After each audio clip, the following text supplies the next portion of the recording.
Hoje nós vamos ler dois textos que são o mesmo texto. Vamos ler lá no livro de Lucas,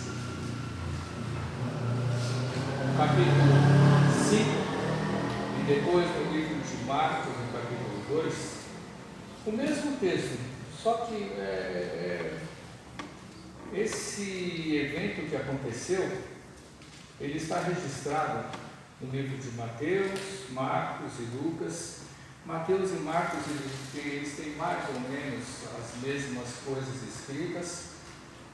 Dizem que o livro de Marcos foi o primeiro livro a ser colocado, coletar as informações, e muito daquilo que Mateus e Lucas escreveram, eles provavelmente tiraram as informações, do livro de Marcos, ou no caso foi Pedro, quem passou essas informações.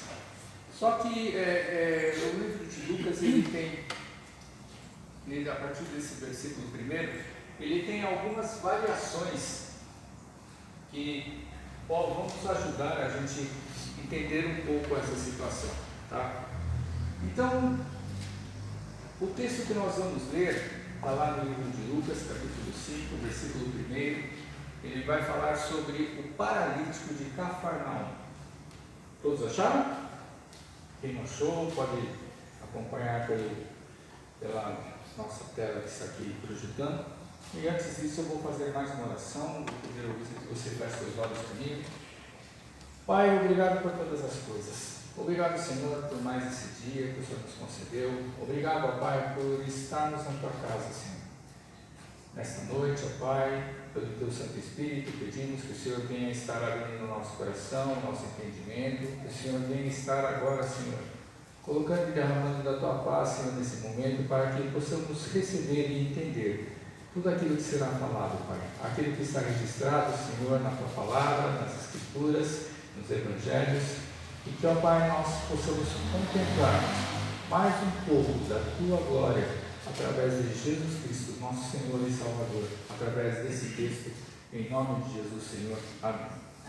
Então acompanhe comigo.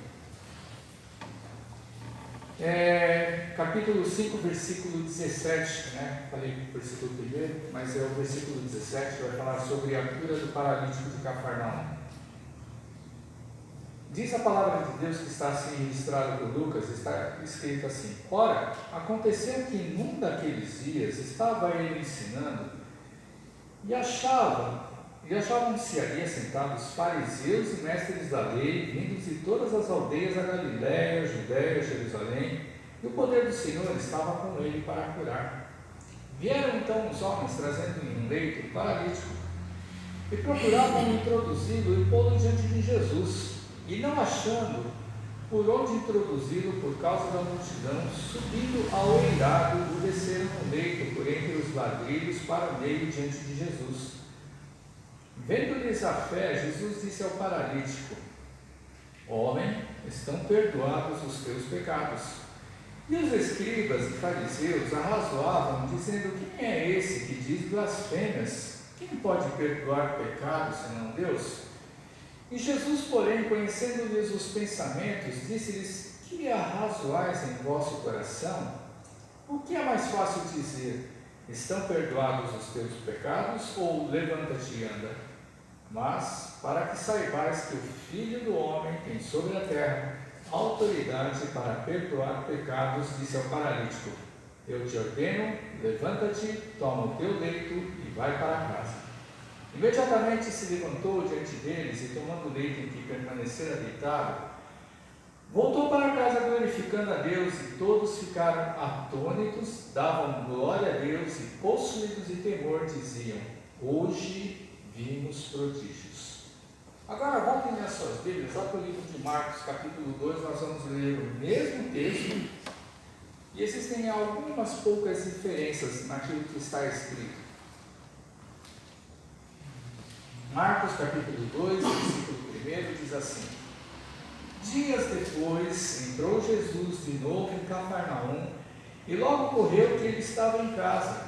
muitos afluíram para ali, tantos que nem mesmo junto à porta eles achavam lugar, e anunciava-lhes a palavra. Alguns foram ter com ele, conduzindo um paralítico levado por 4 homens, e não podendo aproximar-se dele, por causa da multidão, descobriram o eirado no ponto correspondente ao em que ele estava, e fazendo uma abertura, baixaram um leito em que jazia o doente. Vendo-lhes a fé, Jesus disse ao paralítico: Filho, os teus pecados estão perdoados. Mas alguns dos escribas estavam assentados ali e arrazoavam em seu coração: Por que fala ele desse modo? Isso é blasfêmia. Quem pode perdoar pecados senão que é Deus? E Jesus, percebendo logo por seu espírito que eles assim arrazoavam, disse-lhes: Por que arrazoais sobre estas coisas em vosso coração? Qual é mais fácil? Dizer ao paralítico: Estão perdoados os teus pecados? Ou dizer: Levanta-te, toma o teu leito e anda? Ora, para que saibais que o Filho do Homem tem sobre a terra autoridade para perdoar pecados, disse ao paralítico: Eu te mando, levanta-te, toma o teu leito e vai para a sua casa. Então ele se levantou e no mesmo instante, tomando o leito, retirou-se à vista de todos, a ponto de se admirarem todos e darem glória a Deus, dizendo: Jamais vimos coisa assim. Irmãos, quando a gente precisa de um milagre que não acontece todo dia, a gente consegue fazer tudo aquilo que é necessário para que Deus ele venha a operar esse milagre na nossa vida? Muitas vezes pensamos e achamos que sim, né? Muitas vezes, né, quando a gente chega e a gente cansa de orar e pedir a Deus para Deus operar um milagre na vida da gente, a gente pensa assim: já fizemos tudo aquilo que estava ao nosso alcance para Deus fazer um milagre na nossa vida. Primeiro de tudo, a gente vai e a gente procura de todas as formas. Vamos falar, por exemplo, desse caso que é o paralítico, ou se você tem algum problema dentro do seu lar, com algum familiar seu, com algum parente, irmão, um filho. Mas vamos focar nesse assunto de alguém que está doente. A primeira coisa que a gente faz é o quê? A gente corre atrás do médico, a gente corre atrás do tratamento, a gente faz os exames, a gente toma os remédios, e mesmo assim, desde o começo, ele está pedindo para Deus fazer um milagre. E algumas vezes esse milagre que a gente pede é uma coisa impossível, como é o caso desse paralítico.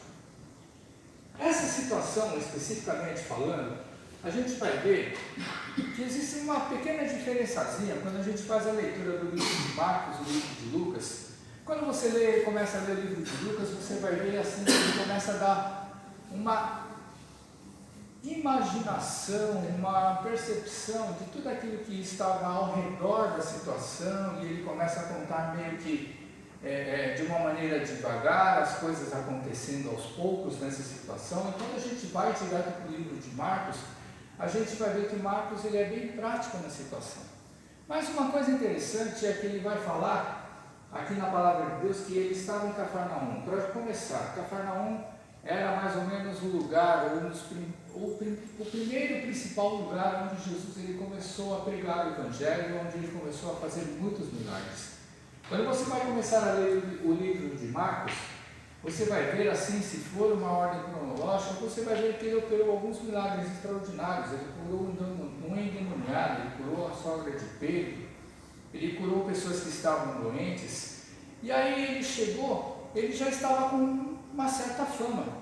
Imagina o seguinte: se você já conhece alguém que tinha a habilidade ou o poder, né? Não podemos falar o que significa uma coisa ou outra, né? A não ser que seja de um caso, uma pessoa específica, né? Quando alguém ele tinha o poder para realizar curas, sabe que essa pessoa ela é extremamente solicitada, todo mundo corre atrás. Quem não precisa de uma cura, de uma enfermidade nos dias de hoje? Quem nunca precisou no passado, que não existiam médicos, especialistas, pessoas que estudaram para chegar e tratar pessoas que estavam enfermas para serem curadas? Lá naquele tempo lá não existia, a medicina era extremamente fraca, era extremamente primitiva, né? E uma pessoa que era paralítica, hoje em dia mesmo, ninguém consegue resolver o problema de um paralítico. Mas existem técnicas hoje, né, que podem fazer com que um paralítico ande através de aparelhos, através de mecanismos que colocam na cabeça da pessoa, ligar como se a pessoa fosse um robô com uma perna mecânica, para fazer com que essa pessoa não consiga andar. Existe esse tipo de tratamento alternativo onde uma pessoa ela já tem a possibilidade de andar. Mas isso é uma coisa extremamente cara nos dias de hoje. E aqui nós estamos falando de uma coisa que não acontecia, que não havia acontecido naquela época, até aquela época, de alguém ser curado de uma paralisia. O mais importante é que Jesus ele estava ali na sua casa, no seu quartel-general, no lugar onde ele chegava e ele tinha como domicílio, né, porque ele chegava e pregava por toda aquela região do Mar da Galileia, e ele chegava, ia e voltava, e quando ele estava em Cafarnaum, ele sempre fazia a mesma coisa. O que é que ele fazia a mesma coisa? Ele atendia as pessoas, mas ele não atendia as pessoas para orar, para curar, ele atendia as pessoas para levar a palavra e a mensagem do Evangelho. No versículo 2 que nós lemos aí, talvez você tenha passado assim extremamente rápido. Ele diz ali que muitos iam para aquele lugar onde Jesus estava, na sua casa, provavelmente talvez fosse alguma residência da família de Pedro, né? E nessa porta aí, em que Jesus estava, ele anunciava a palavra, a mensagem do Evangelho do Reino de Deus, a mensagem que anunciava que Deus ele estava ali às portas para salvar, para sarar, para curar todo qualquer que estivesse enfermo no seu espírito. E essa enfermidade no espírito é todo mundo, porque todos nós estávamos, ou estão, as pessoas estavam afastadas de Deus. E Jesus ele pregava. E aí quando chegou lá, o que aconteceu? Parece um paralítico transportado por 4 homens, e só em Marcos diz que foi transportado por 4 homens. Você já imaginou uma pessoa que é paralítica, ela correr atrás de Jesus? Qual era a intenção desse paralítico? Qual era a intenção desses homens? Provavelmente eles queriam a cura, eles não estavam preocupados com a mensagem. Quando a gente vai para a igreja, quando a gente vem para a presença de Deus, nas nossas primeiras vezes, dificilmente a gente vai para buscar uma palavra. Se você se lembrar da sua primeira vez que você botou seus pés na igreja, é difícil alguém chegar e falar: vamos para a igreja para ouvir a palavra? É o costume de alguns ministérios, né, chegar e falar: vamos buscar a palavra na igreja. Mas é muito difícil, assim, de nós e bate-pronto, por nossa vontade, a gente chegar. As pessoas, elas fazem os convites para nós um monte de vezes, mas 2 motivos que a gente vai em primeiro lugar para a igreja: ou buscando uma solução para o nosso problema, ou para ver como é que é a igreja dos crentes. Até hoje, irmãos, a igreja dos crentes é uma igreja que desperta a curiosidade de quem não nos conhece. Até hoje a igreja dos crentes, ela chega, muitas pessoas elas não têm a impressão e a sensibilidade de achar que nós somos fanáticos. Nós adoramos um Deus que está no céu. Deus nunca deixou a sua habitação. Mas exatamente por ele estar ali na plenitude, ele chegou e enviou Jesus, que é Deus, para chegar e estar junto conosco, para chegar e trazer uma mensagem, uma novidade de vida. E as pessoas, quando elas chegam e vêm para a igreja, ao primeiro momento, nos primeiros momentos em que ela põe os seus pés dentro da igreja, começa a passar dentro do coração, dentro da mente, e fala: puxa, tem alguma coisa que eu gostaria de saber do que acontece, coisas que eu não entendo, coisas que eu não vejo, coisas que algumas vezes eu sinto, coisas que eu percebo que faltam na minha vida, um vazio que tem dentro do meu coração. quem sabe a igreja possa resolver esse problema. Nesse caso específico desse paralítico, uma pessoa que é paralítica nunca ela teria condição de ir sozinha, mesmo que ela quisesse buscar a Jesus, ela nunca teria condição de ir sozinha atrás de Jesus. Quando nós lemos um pouco mais para frente, a gente vai ver o seguinte: Jesus ele chega e fala, olhando para a fé de todos aqueles lá. Quem eram aqueles? Os 4 que levaram o paralítico e mais o paralítico. Principalmente o paralítico, não principalmente os 4, mas o principal de todos era o paralítico. E Jesus ele chega e fala, olha o quê? Ele olha a fé dos 4, a fé do paralítico também, só que ele sozinho não conseguiria nada, e fala, filho, seus pecados estão perdoados. Irmãos, Jesus, quando ele falou que os pecados daquele homem estavam perdoados, não é porque ele é Deus, não é porque ele era o Messias, mas ele conseguiu enxergar, e aí a gente fala que é uma questão da divindade, porque se Jesus ele enxergou e falou que os pecados dele estavam perdoados, é porque Jesus olhou para dentro do coração daquele homem e ele viu arrependimento no coração daquela alma. A gente só consegue ser perdoado quando? Vamos falar de alguma pessoa que nós conhecemos, porque quando a gente fala de Deus, a gente fala de alguém que muitas vezes nós não conhecemos, e quando a gente chega e fala que a gente foi perdoado por Deus, a gente fala o que a gente sente no nosso coração. Mas vamos falar de alguém que nós conhecemos. Se aconteceu alguma situação em que você chegou e pediu perdão para alguém, e essa pessoa te perdoou, você conseguiu esse perdão por quê? Porque a outra pessoa para quem você chegou e pediu perdão, ela conseguiu ver em você o quê? Arrependimento do mal que você fez para ela. Somente assim.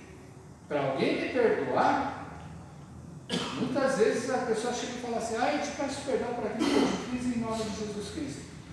Bom, se você está pedindo em nome de Jesus Cristo, é em nome de Jesus Cristo que eu vou te perdoar.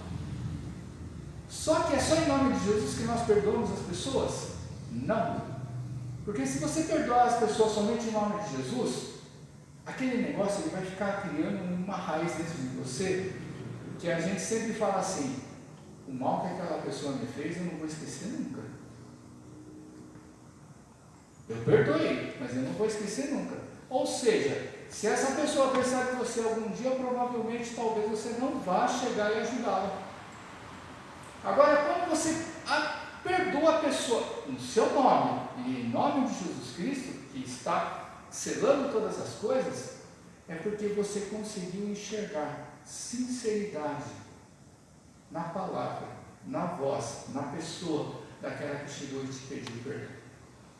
Ou seja, você conseguiu enxergar arrependimento.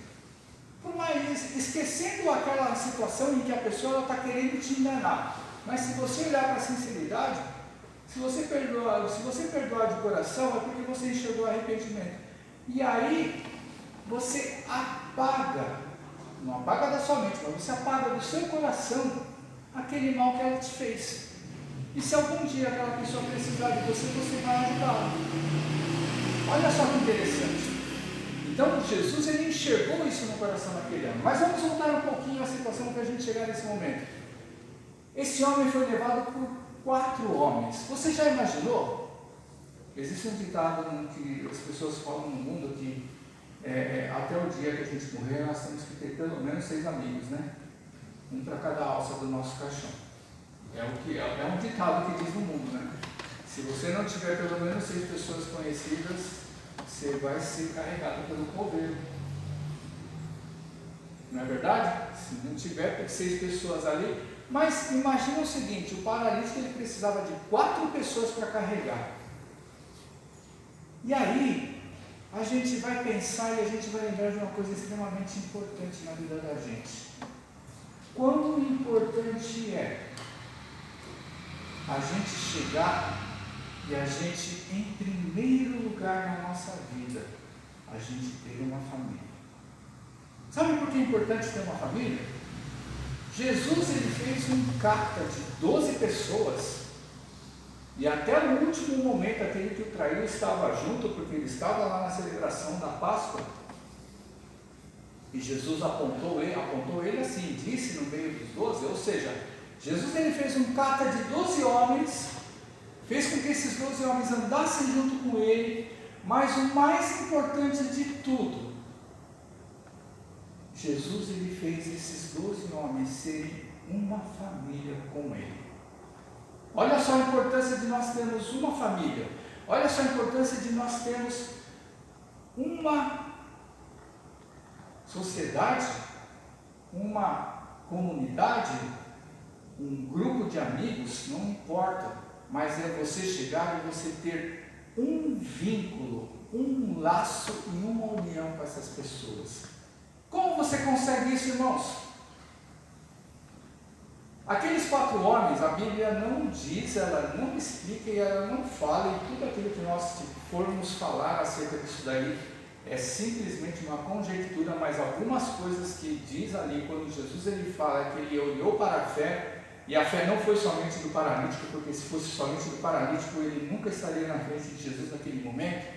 Então a gente vai olhar o seguinte, aqueles 4 homens, eles poderiam ter tido compaixão, eles poderiam ter tido solidariedade, mas mesmo assim, quando você chega diante de uma multidão, e Jesus já era muito conhecido, mesmo no começo do seu ministério, ninguém conseguia entrar naquela casa. Quem ia imaginar que aquele homem ia chegar e sair pelo teto, irmãos? Vocês sabem muito bem, vocês já passaram por isso. Quando você foi fazer um favor para alguém, na hora que você viu o primeiro impedimento, a primeira barreira na sua frente, você vai analisar qual é o meu relacionamento com a pessoa que eu estou fazendo um favor. Você pode não pensar da maneira que eu estou falando, mas de bate-pronto a sua atitude vai me dizer que você pensou isso daí. Quando você vê uma dificuldade na frente, você vai pensar o seguinte: será que vale a pena eu chegar e eu me empenhar tanto para ajudar essa pessoa? Você só vai se empenhar se você tiver vínculo, se você gostar daquela pessoa. Aqueles 4 homens lá, que eles chegaram na porta lá daquela casa lá e não tinha como entrar, irmãos, dá trabalho carregar um paralítico. Já é difícil você levar uma pessoa numa cadeira de rodas, imagina você levar um paralítico numa maca na frente de uma multidão. Não é fácil. E você só faz alguma coisa porque você tem vínculo com essa pessoa. E para você ter vínculo, você tem que ser amigo, você tem que ser parente, você tem que ser muito chegado nessa pessoa. E aí eu vou falar, família é importante, irmãos. Se a sua família, ela tem problemas uns com os outros, faça o possível e o impossível para você se aproximar dos seus familiares. Amigos, se você tem relação de amizade que está quebrada ou está se despedaçando, faça por onde você reatar isso. Jesus ele andou 3 anos com esses homens, não foi somente para ensinar, foi para que esses homens eles pudessem aprender a conviver uns com os outros.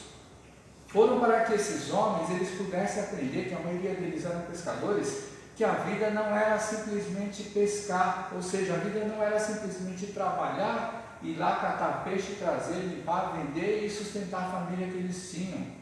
A vida não é simplesmente isso. Hoje, por incrível que pareça, todo mundo chega e pensa desse jeito. A nossa vida é única e exclusivamente a gente trabalhar para ganhar dinheiro e pagar nossas contas, e não é isso.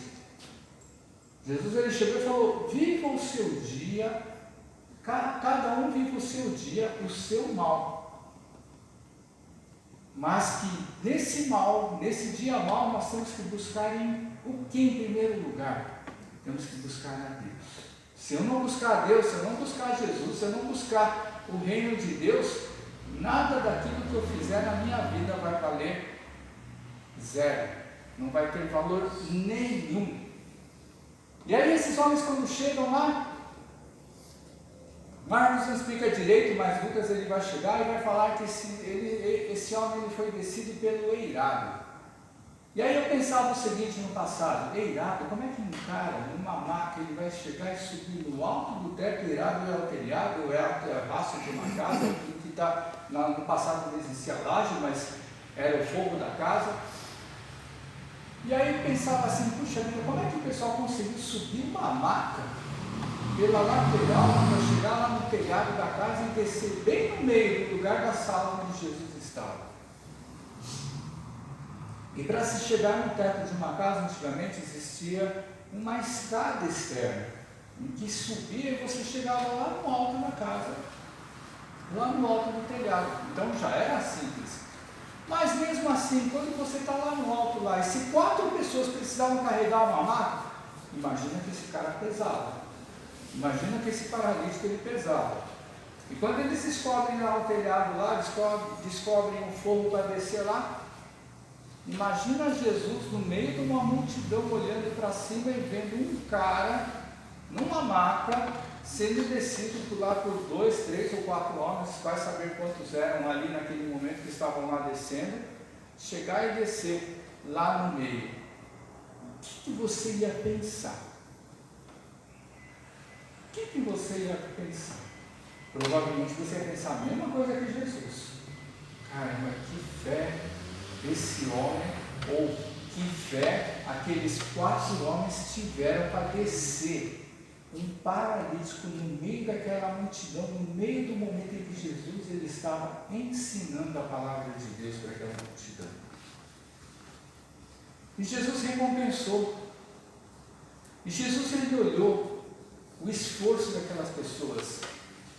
Jesus ele olhou aquilo que ele tentou ensinar e que ele conseguiu ensinar para os seus discípulos desde o começo. Só Judas era o traíra, só Judas era o homem errado, só Judas era quem pecava? Não. Judas é aquele que cometeu o pecado capital, de chegar e ter denunciado Jesus para ele ser morto. Pedro negou Jesus. Todos os outros 10, inclusive Pedro, quando Jesus foi preso, todo mundo sumiu. Todo mundo ficou com medo de morrer, ninguém ficou ali para defender Jesus Cristo. Ou seja, o medo, ele nos faz pecar também, nos faz afastar. Mas nesse momento, quando Jesus ele olha, ele chega e vê aquela cumplicidade daquelas pessoas, aquele empenho daquelas pessoas, onde as pessoas elas chegaram e não olharam para as suas dificuldades, e a partir do momento que elas não olharam para as suas dificuldades, é porque elas estavam envolvidas umas com as outras. E a gente vai aprender uma coisa: é extremamente importante, nesse tempo em que nós somos individuais uns dos outros e nós achando que nós não precisamos de ninguém nesse mundo, irmãos, se você pensar isso, você está extremamente enganado. Eu vou te dizer, Jesus nunca ensinou isso. Deus nunca falou que a gente não precisava de ninguém. A partir do momento em que Jesus ele chega e fala, que Deus ele fala, amai uns aos outros assim como eu vos amei. Jesus falando isso. Ou ama o teu próximo como a ti mesmo. Deus ele estava falando, você sozinho não vai ser nada nesse mundo, porque sempre vamos precisar de alguém. Irmãos, por mais que você ache que você está seguro de si, eu vou dizer, vai ter um dia que você vai cair, vai ter um dia que você vai tropeçar, vai ter um dia que você vai se abater, vai ter um dia que vai acontecer uma coisa da qual você não espera. E eu não estou falando praga para ninguém, irmãos. Acontece, faz um balanço da tua vida, tudo aconteceu do jeito que você queria, desde o dia que você nasceu, nunca. As coisas nunca aconteceram da maneira que a gente quis, desde o momento que a gente se entendeu por gente. Por mais que a gente lutasse por aquilo que a gente quisesse, nunca aconteceu. Por quê? Deus está no controle de todas as coisas. Tanto das coisas boas quanto das coisas ruins, Deus ele sabe de tudo aquilo que acontece ao nosso redor. Agora, quando a gente chega e tem um coração voltado para Deus, e a gente tem um coração voltado para as pessoas, em querer fazer o bem, não adianta chegar a ser somente aquele que faz o bem para mim. Isso não é nada, é uma obrigação.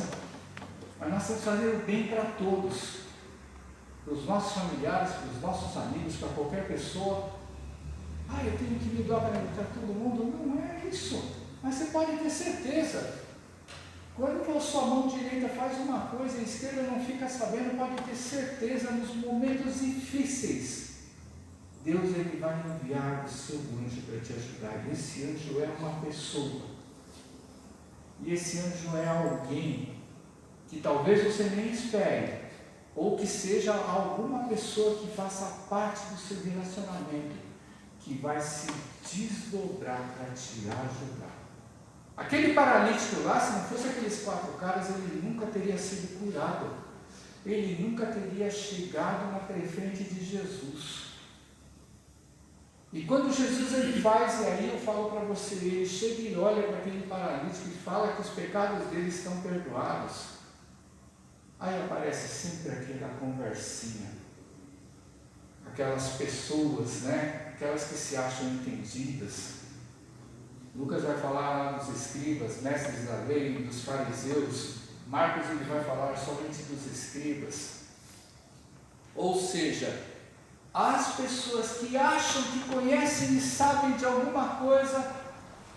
A palavra razoar, sabe o que é razoar? Razoar significa ela chegar entre uma e outra, começa a chegar e argumentar, e chegar e falar dos seus pontos de vista. Todos nós somos assim. Quando a gente chega e vai discutir sobre alguma coisa, vai falar sobre futebol, por exemplo, que, no caso da Almarada, todo mundo chega e na hora que vai falar de futebol, eu conheço, o outro conhece, todo mundo é o melhor, todo mundo sabe como é que funciona. Na hora que vai falar de moda, de roupa, de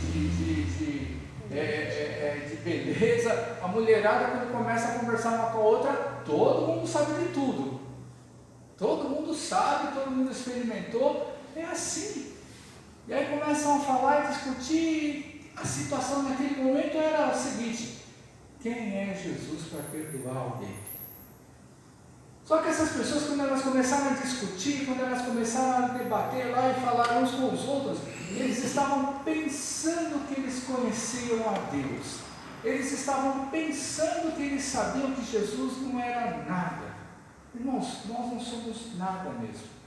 Só que quando a gente chega e aprende a palavra de Deus, a gente aprende a palavra de Deus para ser uma pessoa um pouquinho melhor, não é para as pessoas, uma pessoa um pouquinho melhor para nosso relacionamento com Deus. Porque quando a gente aprende um pouco a palavra de Deus, a gente começa a aprender uma coisa, que é como eu vou me envolver com Deus para que eu possa obedecer aquilo que Ele manda para a minha vida.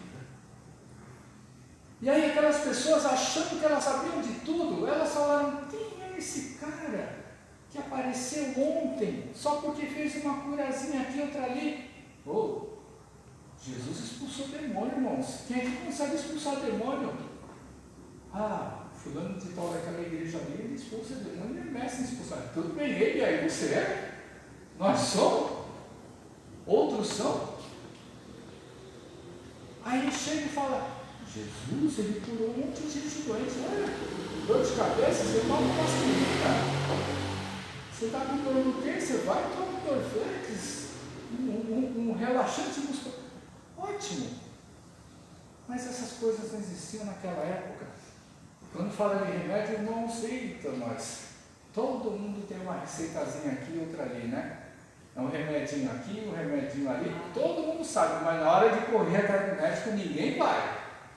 Não. O meu amigo, a minha amiga, a dona Maricota ali, ela chegou e falou: olha, tire e queda esse remédio que você vai tomar. E você vai na confiança e na fé em quem? Em Jesus? Não, você vai na confiança na dona Maria ali, na Maricota lá, que te receitou aquela coisa. Gente, se você tem fé numa pessoa que não tem conhecimento nenhum, alguma coisa, os nossos valores, eles estão meio falhos, não é verdade?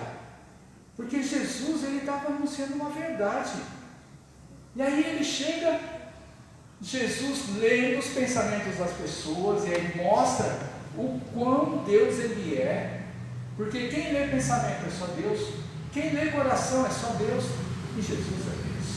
E aí ele já mostrou um pouco da sua divindade. Por que vocês estão discutindo no seu coração se eu estou perdoando o pecado ou não? E aí Jesus ele chega e dá uma resposta, ele bota o pessoal contra a parede e fala: o que é mais fácil? Perdoar o pecado ou levantar e andar? Você já parou para pensar o que é mais fácil falar? Perdoar o pecado. Você já perdoou o pecado de alguém contra você? É difícil, irmãos. É difícil. A gente sempre fala que a gente perdoa. É difícil a gente encontrar alguém que chegue e falar: eu já perdoei, sim. Você perdoar uma dívida de R$5 é uma coisa, você perdoar uma dívida de R$1 milhão é outra coisa. Dívida de esmola, ninguém nega, mas aquela dívida que vai fazer falta lá no seu bolso, lá na frente, isso daí ninguém esquece. Mas aí Jesus ele mostrou que ele era Deus. Isso é uma coisa que nós também, muitas vezes, nós não fazemos. Sabe por quê? O que Jesus ele quis dizer? Uma coisa semelhante? Ele quis dizer o seguinte: o que é mais fácil da gente dizer? A gente chegar e se dobrar e se render às coisas lá do mundo, ou a gente chegar e falar que a gente é crente?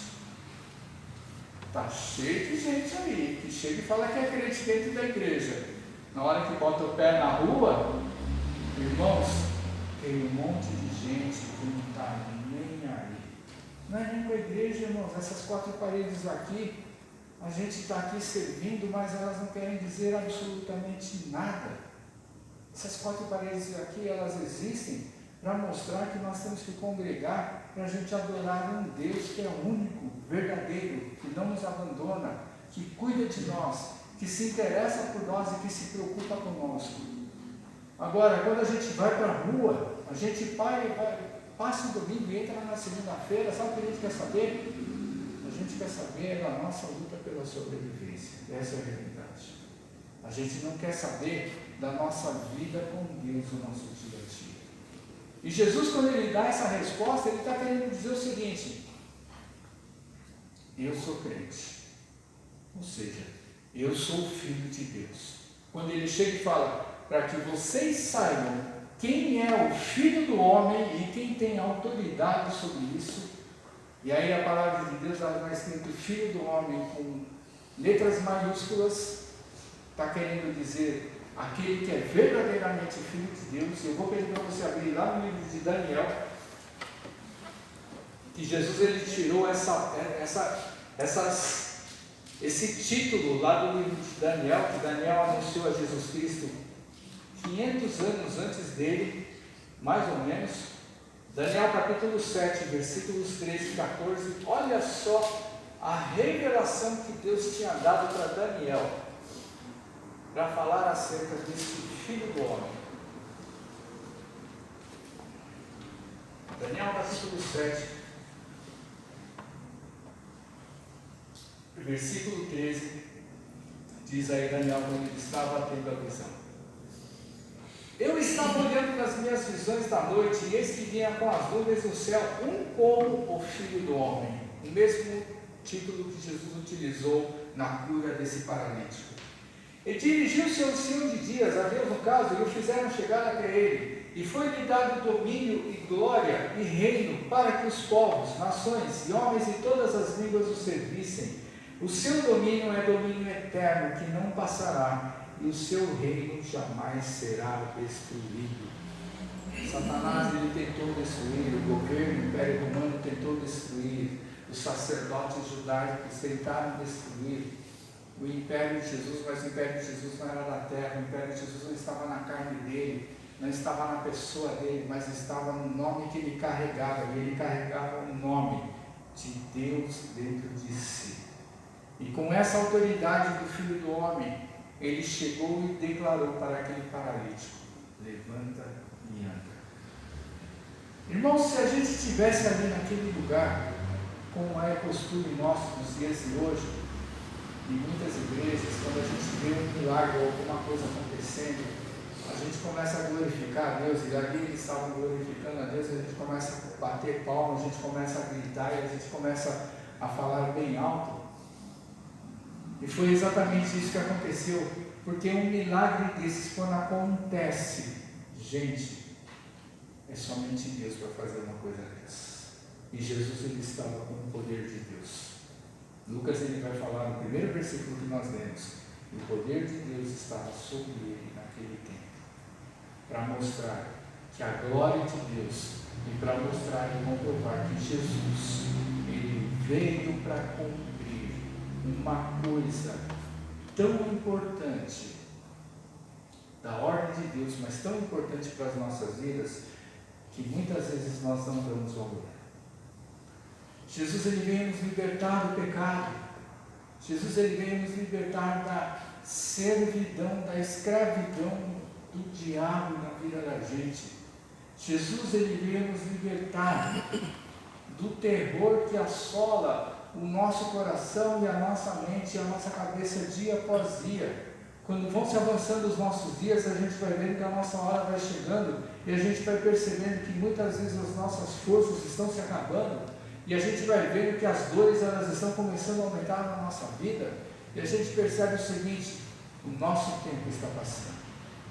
E quando a gente começa a perceber que o nosso tempo está passando, a gente chega e vai pensar o seguinte: o que eu fiz nessa vida? Aí sabe o que as pessoas começam a falar e pensar? Eu cumpri isso, eu consegui conquistar aquilo, eu consegui ter isso, aquilo, mas se esquece de uma coisa. A coisa mais importante é quando Jesus se apresenta diante da nossa vida. Irmãos, voltando a falar de família, voltando a falar de pessoas que fazem parte de um grupo que está vinculado a elas. Sabe o que a gente não vê mais nos dias de hoje? Pessoas que estão se reunindo para chegar e falar em nome de Jesus Cristo. Pessoas que estão se reunindo para chegar e declarar uma para as outras que elas estão até a morte, lutando e combatendo para que o nome de Jesus ele venha a ser exaltado. É extremamente importante, irmãos. Vou só falar uma coisinha para você. Esses dias aqui, eu cheguei, esses 3 últimos dias, eu não estava aqui. Eu cheguei e fui visitar um parente. Um parente ao qual eu cheguei, e uma família ao qual eu cheguei, e eu perdi um membro de uma família que era muito amigo meu, de mais de 30 anos. E a gente foi se reunir para poder consolar os familiares. E a gente conseguiu juntar, dentro da nossa família, quase que 20 pessoas. Isso é coisa rara de acontecer.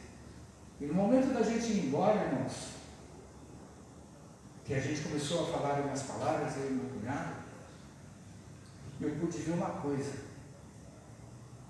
Todos ali que estavam em volta, uns dos outros, todos nós éramos, sabe o quê? Crentes. Todos nós éramos cristãos e não éramos parentes. Não éramos primos, não éramos tios, sobrinhos, não éramos pais, mas nós éramos crentes que estavam declarando um para o outro o amor, a cumplicidade e a união através de Jesus. Quanto que a gente consegue fazer isso, irmãos? Sabe o que a gente começa a falar quando começa a falar com uma família, com outra, com um irmão, com outro? Não converso com meu irmão, não converso com minha irmã, meu primo nunca mais eu vejo, meu tio, meu pai, minha mãe. Pode reparar, as famílias estão desestruturadas no dia de hoje. Sabe o que significa? O diabo conseguiu o que ele quis. Essa é a verdade. Enquanto nós estamos olhando para os erros e para as falhas das pessoas, que são parentes nossos, ou que são amigos que nós falamos, né, que na realidade a amizade está muito longe em muitos casos, a gente está esquecendo de uma coisa: o diabo, ele já destruiu as famílias. O diabo, ele já destruiu a relação que existe acima de todas as coisas, que é Jesus Cristo. Isso daí, cabe a nós tentar resgatar isso. Cabe a nós tentar resgatar, sabe, no meio da família, no meio dos nossos amigos, no meio daquelas pessoas que nós consideramos. Agora, se você não considera ninguém, alguma coisa está faltando na sua vida. Nós temos que considerar alguém na vida da gente, irmãos. Se a gente não considera ninguém, é porque nós estamos errados. Nós estamos errados. E quando a gente vê um milagre desse, esse milagre ele só acontece a partir do momento em que nós nos importamos uns com os outros. E é isso que a gente vê. Jesus, ele não está operando, muitas vezes, como muitos pensam, que Jesus ele esqueceu da gente. Não, ele não está operando porque ele não está vendo amor, ele não está vendo união, ele não está vendo que as pessoas elas têm que estar ligadas através do nome dele. Por isso que ele falou: quando um ou dois estiverem reunidos em meu nome, eu estou. Quando um ou dois concordarem em alguma coisa, quando levarem a Deus, eu estou ali no meio de todas essas coisas. Então, maior do que milagre, porque maior do que milagre foi quando Jesus ele perdoou aquele homem. Ele enxergou arrependimento no coração daquele homem. Maior do que qualquer coisa é que Jesus ele tem que enxergar dentro do nosso coração arrependimento. Ele tem que enxergar dentro das nossas vidas que nós temos um coração propenso a se dobrar para a majestade do Senhor sobre as nossas vidas, em nome de Jesus. Amém?